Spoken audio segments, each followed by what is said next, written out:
hi నమస్తే welcome to Myra Media నేను మీ కేవీఆర్ ఎన్నికల దగ్గర పడుతున్న కొద్దీ ఈ పచ్చపత్రికలకు పూనకాలు లోడింగ్ అయితే ఉంటాయన్నమాట చంద్రబాబు తప్పిస్తే ఇంకెవ్వరికి రాష్ట్రంలో పాలన చేత కాదు ఇంకెవ్వరు కూడా అంత ఎఫిషియెంట్ కాదు అంత సమర్థుడైన నాయకుడు ఉండరు అన్నది వీళ్ళ కలరింగ్ అనమాట ఇప్పుడు ఇదంతా ఎందుకు చెప్తున్నానంటే ఆంధ్రజ్యోతి రాధాకృష్ణ ఏం రాస్తాడు బుర్రలేని సర్కారు డేటా చోర్ అంట ప్రజల వ్యక్తిగత సమాచారం మొత్తం సేకరణ ఇంకా చంద్రబాబుకి ఒక్కరికి బుర్ర ఉండే ఆయన ఒక్కరి సర్కారు మాత్రమే బుర్ర ఉంటుంది అనమాట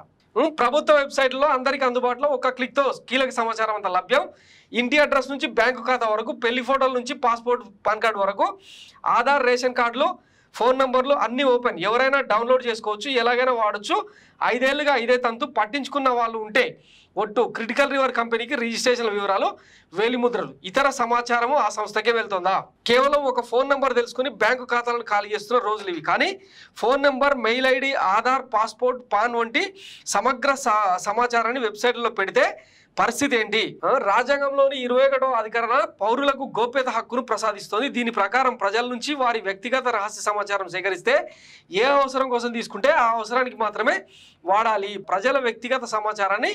అత్యంత భద్రంగా ఉంచాలి కానీ జగన్ సర్కార్ అంగట్లో ఉచిత సరుకులాగా అందుబాటులో ఉంచింది ఇది భయాందోళనతో కూడిన దిక్కుమాల రాతలు అనమాట ఈ డాటా చోరీకి సంబంధించి ఇప్పుడే కాదు 2014 నుంచి దేశవ్యాప్తంగా పెద్ద ఎత్తున ఆందోళనలు వ్యక్తమవుతున్నాయి మనం ఫోన్లు కొన్నా లేదంటే సిమ్ కార్డులు తీసుకున్నా ఏం చేసినా కూడా ఒక ఈఎంఐకి అప్లికేషన్ పెట్టుకున్నా కూడా ఈ వ్యవహారాలన్నీ అంటే ఆధార్ కార్డు పాన్ కార్డు ఇంటి అడ్రస్తో సహా అన్నీ తీసుకుంటున్నారు అదొక ప్రొసీజర్ ఇక అట్లని ఇంకా ఆ డాటా మొత్తం సర్క్యులేట్ అవుతలేదా అంటే ఎందుకైతే అవుతుంది ఈరోజు డాటా అనేది ఒక పెద్ద కమ్యూనికేషన్ వ్యవస్థలా మారింది గతంలో వార్తల్లో అంటే చాలాసార్లు చదివినాం మీ వ్యక్తిగత గోప్యత విలువ కేవలం 7 రూపీస్ అని చెప్పి అప్పట్లో ఒక సెన్సేషనల్ వార్త అనమాట దీని మీద సుప్రీంకోర్టులో పెద్ద ఎత్తున కేసులు ఉన్నాయి ఇక ఇవన్నీ పక్కన పెడితే ఏ సర్కార్ అయినా సరే అందుబాటులోకి వచ్చి అంటే అధికారంలోకి వచ్చిన తర్వాత పాలన కొనసాగించాలంటే ఈ వివరాలన్నీ సేకరించడం ఇప్పుడు ఆనవాయితీగా మారింది గతంలో తెలంగాణలో సకల జనుల సర్వే పేరుతో కేసీఆర్ చేసిన ఒక ప్రయత్నం అందరికీ తెలిసిందే ఆ తర్వాత ఇప్పుడు వచ్చిన రేవంత్ రెడ్డి సర్కార్ కూడా మొన్న ఒక్కటే రోజు ఆ 6 గ్యారంటీలకు సంబంధించి మళ్ళీ అప్లికేషన్ పెట్టుకోమని చెప్పి బ్యాంకు ఖాతాలతో సహా అన్నింటినీ తీసేసుకున్నారు అవి ఏమైనా బాలానగర్ ఫ్లైఓవర్ లాంటి ప్లేస్లలో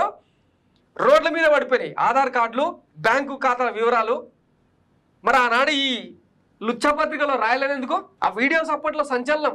ప్రైవేటు వ్యక్తులకు ఇచ్చి డేటా ఎంట్రీ చేపిస్తున్నాం అని చెప్పి సమర్థించుకున్నాడు మల్లుపట్టి విక్రమార్క పొంగులేటి లాంటి వాళ్ళు మరి ఆనాడు రాయలేదేం ఈరోజు బ్యాంకు ఖాతాలైనా ఏమైనా డబుల్ అథెంటికేషన్తో ఫోన్కు ఒక పిన్ నెంబర్ వస్తుంది దాన్ని ఎంటర్ చేయకుండా బ్యాంకులు ఎప్పటికప్పుడు అలర్ట్ చేస్తూ ఉన్న పరిస్థితి జనమంతా ఏం సోయి లేకుండా ఉన్నారని అనుకోవడం మీ భ్రమ ప్రభుత్వ ప్రతిష్టను దెబ్బతీసేలాగా ఏకంగా అంటే ఆంధ్రప్రదేశ్ పరువును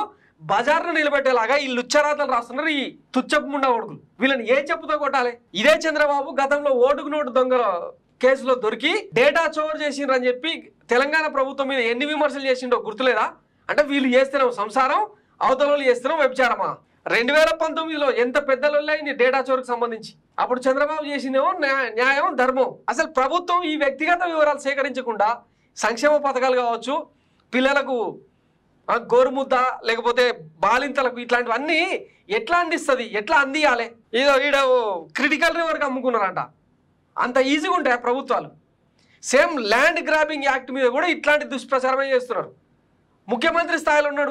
వ్యక్తులు ఇక రాష్ట్ర ప్రజల భూములని దొబ్బేస్తాడా సిగ్గుండాల కొంచెం ఉన్నా ఇట్లాంటి అబద్ధ ప్రాంతాలు రాయడానికి ఇట్లాంటి వార్తలు చూసినప్పుడు కడుపు బరము ఆ ఫ్రస్ట్రేషన్ మామూలుగా రాదు ఇక వీటన్నిటికీ సమాధానం మే 13 దగ్గరికి వచ్చేసింది ఇంకా 10 రోజులు కూడా లేవు ఇట్లాంటి తప్పుడు కథనాలు లుచ్చా కథనాలు లోఫర్ రాతలు ఇంకా మస్తుగా వస్తూనే ఉంటాయి పట్టించుకోమక్కడి thanks for watching Myra Media నేను మీ కేవీఆర్ థ్యాంక్ యూ